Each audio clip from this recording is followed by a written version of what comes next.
اعوذ باللہ من الشیطان الرجیم بسم اللہ الرحمن الرحیم الحمدللہ رب العالمین اللہم صلی علی محمد وآل محمد اعوذ باللہ من الشیطان الرجیم بسم اللہ الرحمن الرحیم وربک یخلق ما یشاء ویختار ما کان لهم الخیارۃ سبحان اللہ وتعالی عما یشرکون صدق اللہ العلی العظیم اللہم صلی علی محمد وآل محمد۔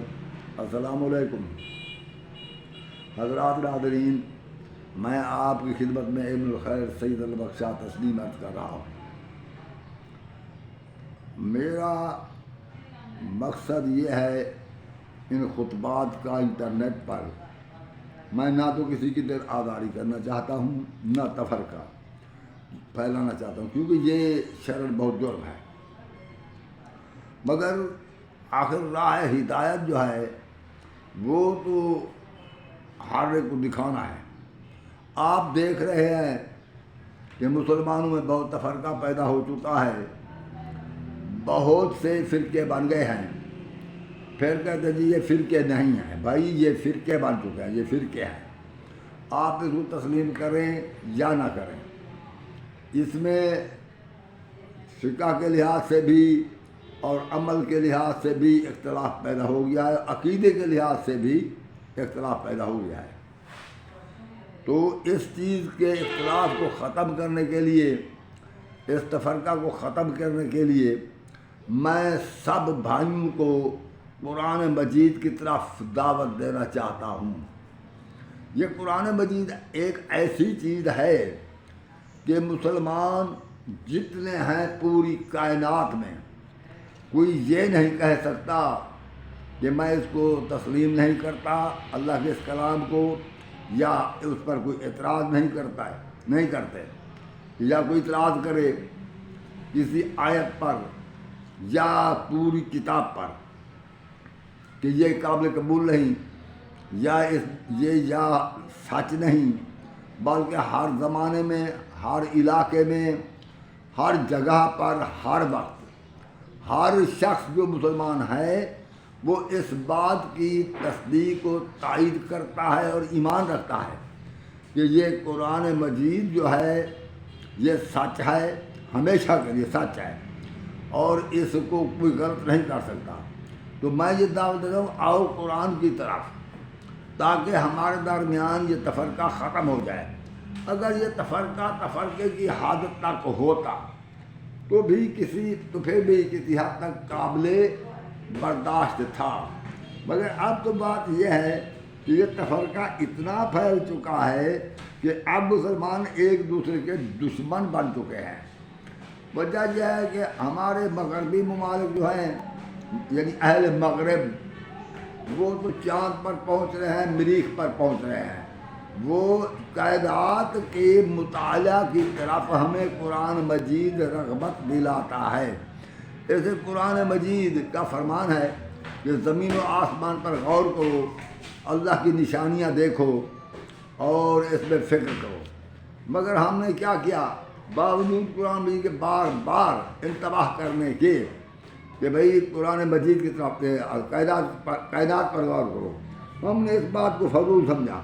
آج تک ہمارا جھگڑا اس بات پر چل رہا ہے کہ آیا دین بعد رسول کریم کے دین کے ہادی صحابہ ہیں یا کہ اہل بیت، یہی جھگڑا چل رہا ہے۔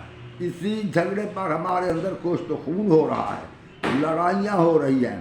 میں یہ عرض کرتا ہوں کہ ہندو جو ہیں فرقے تو ان کے بھی ہیں، اور اسی طرح وہ عیسائی ہیں تو ان میں بھی فرقے ہیں، اگر یہودی ہیں تو ان کے بھی فرقے ہیں، مگر وہ ایک دوسرے کو قتل نہیں کرتے، لڑتے نہیں، جھگڑتے نہیں۔ یہ ہمارے مسلمان ہیں تو یہ ایک دوسرے کو قتل کر رہے ہیں، لڑتے ہیں، جھگڑتے ہیں اور ایک دوسرے سے تعلق منقطع کرنے کو کہتے ہیں۔ تو ہمیں یہ سوچنا چاہیے کہ یہ سب چیزیں جو ہیں اللہ کے فرمان اور قرآن مجید کے خلاف ہیں۔ ان عادات کو چھوڑیں، آؤ قرآن کی طرف، تاکہ ہم ایک ہی بات پر متفق ہو جائیں۔ اچھا اگر نہیں ہو سکتے متفق تو پھر آپ کی مرضی ہے، مگر یہ ہے کہ تم کوئی شخص اپنے آپ کو جو کچھ بہتر سمجھتا ہے عمل کرے وہ عقیدہ رکھے، مگر دوسرے کو سمجھانے کے لیے بے شک سمجھائے، مگر نرمی، محبت، پیار و اخلاق سے۔ جھگڑا اور ایک دوسرے کا تعلق اور ایک دوسرے پر جو اس کے بغیر لڑائیاں، یہ مناسب نہیں ہے، نہیں کرنا چاہیے۔ تو میں نے آپ کے سامنے اب سوال یہ ہے کہ ہم جو یہ شیعہ لوگ ہیں، اور میں مذہب اثنا عشری شیعہ مذہب سے تعلق رکھتا ہوں، تو یہ کوئی بات نہیں کہ میں شیعہ ہوں تو آپ میری بات بھی نہ سنیں، یہ بری بات ہے۔ آپ میری بات سنیں، اگر میں یہ بات اچھی کروں اور آپ کو پسند آئے اور آپ کی سمجھ میں آ جائے تو اس بات پر عمل بھی کریں اور اس کو یعنی کہ تسلیم بھی کریں، اور وہ اپنا عقیدہ بھی اسی طرح رکھیں۔ اگر سمجھ نہ آئے، آپ کے پاس میری بات کا کوئی خاطر خواہ جواب ہو، آپ میرے نظریے کو رد کر سکتے ہیں تو کریں، اور پھر میری بات پر عمل نہ کریں۔ یہ نہیں ہے کہ میں کہوں کہ یہ سنیہ میں اس سے بات نہیں کرتا، اس کی مانتا ہی نہیں، اور آپ کہیں گے شیعہ ہم اس کی نہیں مانتے، یہ تو اتنا تفرقہ ہوا جس کی کوئی حد ہی نہیں ہے۔ مگر ہمیں تو حکم دیا گیا ہے کہ ادعو الی سبیل ربک بالحکمت والموعظۃ الحسنۃ وجادلھم باللتی احسن، اللہ کے راستے کی طرف بلاؤ اخلاق کے ساتھ اور حکمت کے ساتھ۔ تو ہم نے بلانا ہے اللہ کے راستے کی طرف، کیونکہ یہ حکم قرآن ہے۔ تو اب میں اپنا فرض ادا کرنے کے لیے آپ کے سامنے موجود ہوں اور آپ کو خطاب کر رہا ہوں۔ میں نے سورۃ قصص کی آیت نمبر 68 پڑھی ہے آپ کے سامنے۔ بسم اللہ الرحمن الرحیم، ربک یخلق ما یشاء و یختار، تیرا رب ہے اے رسول کریم جو چاہے وہ پیدا کرتا ہے اور جسے چاہے اختیار کر لیتا ہے، منتخب کر لیتا ہے، پسند فرماتا ہے۔ یہ سب معنی ہو سکتے ہیں۔ اختیار کر لینا، یختار کے معنی اختیار کر لینا یعنی کسی عہدے کے لیے، کسی کام کے لیے اس کو مقرر کرنا، یا پسند فرمانا کسی عہدے یا کام کے لیے، یا چن لینا یعنی اپنی مخلوق میں سے، تو یہ سارے معنی اس کے بنتے ہیں۔ یختار کا معنی اختیار کرنا، یہ آپ بھی سوچ سکتے ہیں۔ وَرَبُّكَ يَخْلُقُ مَا يَشَاءُ وَيَخْتَارُ، اور تیرا رب ہے جو چاہے وہ پیدا کرتا ہے اور چن لیتا ہے۔ مَا كَانَ لَهُمُ الْخِيَارَةُ، یہ کسی کے اختیار میں نہیں کہ وہ چن لے، کوئی نہیں چن سکتا، چاہے وہ جتنا برگزیدہ ہو، چاہے وہ رسول خدا ہی کیوں نہ ہو۔ رسول خدا کی جرأت نہیں کہ وہ خود بخود کسی کو چن لے ہدایت کے لیے، بلکہ اللہ ہی چنتا ہے۔ سبحان اللہ تعالی عما یشرکون، جو لوگ یہ شرک کر رہے ہیں اللہ اس شرک سے پاک ہے۔ یعنی اگر اللہ کے چنے ہوئے کو ہم تسلیم کر لیں تو ہم مشرک نہیں، تو ہم مباحث ہو گئے۔ اگر اللہ کے چنے ہوئے کو ہم تسلیم نہ کریں تو پھر ہم مشرک ہوئے۔ اس لیے اور ہم اپنی طرف سے کچھ چن لیں تو پھر ہم مشرک ہوئے۔ تو اس لیے اللہ فرما رہے ہیں کہ وہ جو یہ شرک کرتے ہیں یعنی اپنے طور پر یہ چنتے ہیں، چن لیتے ہیں، انتخاب کرتے ہیں، تو اللہ اس شرک سے پاک ہے۔ تو اس آیت سے یہی مراد ہوا کہ جسے چاہے اللہ ہی منتخب کر سکتا ہے۔ حضرت آدم سے لے کر حضرت محمد مصطفیٰ تک 1,24,000 پیغمبر آئے، سب کو جتنے بھی تھے سب کو اللہ نے ہی چنا، اس مخلوق کو اختیار نہیں دیا کہ تم اپنے لیے کوئی چن لو تو ہم اس کو نبی بنا دیں گے، نہیں، بلکہ اللہ نے خود جسے چاہا نبی بنا دیا، رسول بنا دیا۔ اور اسی طرح اگر ان نبیوں کے بعد کچھ علماء لوگوں کو جو نبیوں کے بعد ان نبیوں کے خلیفے بنے، ان کے نائب بنے، وہ بھی اللہ نے چنے، جیسے کہ ہارون کو چن لیا۔ اب کچھ لوگ کہیں گے کہ ہارون، موسیٰ کے بھائی ہارون کو تو اللہ نے اس لیے چن لیا تھا کہ اس وقت نبوت ختم بند نہیں ہوئی تھی۔ اب ہمارے محمد مصطفیٰ کے بعد کیونکہ نبوت ختم ہے تو اب اللہ تعالیٰ کسے چنے گا اور کیوں چنے گا، کیونکہ نبی کا قائم مقام بعض لوگوں کا خیال یہ ہے کہ نبی ہی ہو سکتا ہے۔ جو یہ سوچتے ہیں کہ نبی کا قائم مقام نبی ہی ہو سکتا ہے تو میں یہ سمجھتا ہوں وہ غلطی پر ہے، کیونکہ نبی کا قائم مقام نبی کے وہ یا تو وہ علیحدہ نبی ہو، اگر علیحدہ نبی نہ ہو تو کسی نبی کا قائم مقام نبی تو ہو سکتا ہے، مگر ایک وہ شخص جو نبی نہ ہو وہ بھی قائم مقام ہو سکتا ہے۔ وہ کیسے؟ وہ اس طرح کہ نبی کا جو قائم مقام ہوگا وہ نبی نہ ہوگا، مگر جو معصوم ہوتا ہے وہ نبی کا قائم مقام ہو سکتا ہے۔ معصوم طاہر و اطہر، صدیق جسے کہتے ہیں، وہی نبی کا قائم مقام ہو سکتا ہے۔ اب بات یہ ہے کہ حضرت ابوبکر وہ صدیق کہتے ہیں، مگر اس کو صدیق قرآن سے ثابت نہیں کیا جا سکتا۔